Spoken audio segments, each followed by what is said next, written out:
Welcome to Let's Play Battlefield 1942. On today's episode, Coral Sea. This is a map that's unlike almost all of the other maps. There are no flags or control points to capture. Instead, you win by sinking the other team's aircraft carrier. Each side has one aircraft carrier. Unlike other aircraft carriers in this game, you cannot move the aircraft carrier. You can, however, man the 6 anti-aircraft guns on the ship. There are infinitely respawning planes, a fighter and a bomber, on each aircraft carrier. And of course, everyone starts there, so at the beginning everyone fights over the planes and then launches them off, tries to find the enemy aircraft carrier and then drop bombs on it. You can't move the carrier, and the carriers are always in the exact same position each time you play this map. So if you've played it before, you should know exactly where the enemy carrier is. So I'm heading straight toward it. And once you see it, you just open fire, drop some bombs, try to get a few kills. And I'll be parachuting onto it and seeing if I can cause some trouble just by shooting up the people as they spawn. The reason why the aircraft carrier icon is there in gray is because no one on this team is manning their anti-aircraft guns.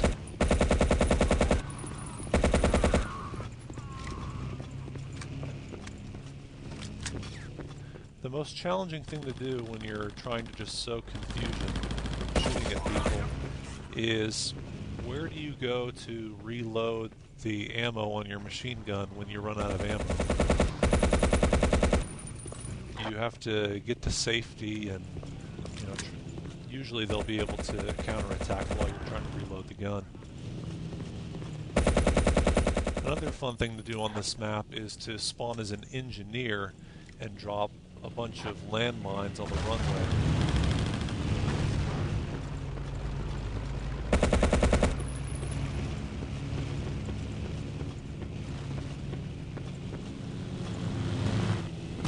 So far they haven't had much luck in hunting me down, but so many people on their team spawn all at once because it's the only spawn point. Although they can spawn in other areas of the aircraft, or the other areas of the aircraft carrier, but most of them spawn on the runway, obviously. One trick you can do on this is to jump into the enemy's bomber plane, switch to the gunner position, and fire at them with that. However, to be able to aim properly with it, you have to get into that plane and then drive it forward on the aircraft carrier so that you can aim down far enough with that gun. Generally speaking, the most challenging thing on this game in terms of leading your targets is figuring out exactly how far ahead to lead an airplane when you're firing at the airplane, because aircraft travel so quickly on this game that even the slightest bit of lag can mean a lot of space.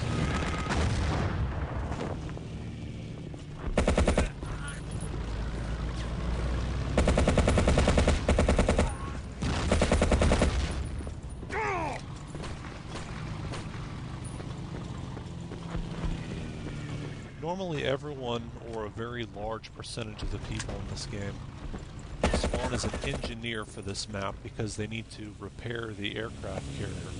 And although I'm just running around shooting at people, the primary objective is still to destroy the enemy aircraft carrier.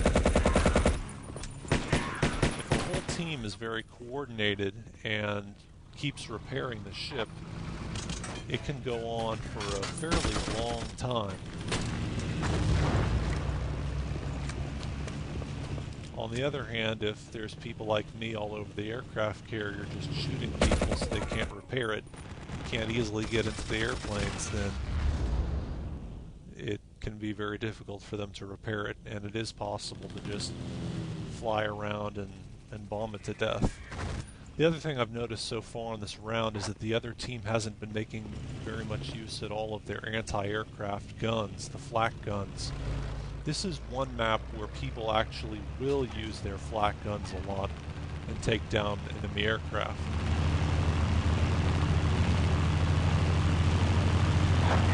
Unlike most maps where they have stationary flak guns that are unrelated to the objective, on this map people fly directly toward that carrier, so it's a lot easier to get a good angle on them with the anti-aircraft gun.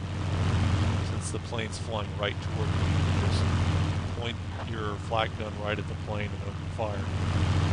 As you can see, the enemy aircraft carrier has been completely destroyed already. It was a short round. Just for overkill, you can start bombing the people who are left in the water, but since they're allies, they're on the team point. And then once the carrier's down, all the tickets just go down to 0. So that's it. Stay tuned for the next episode.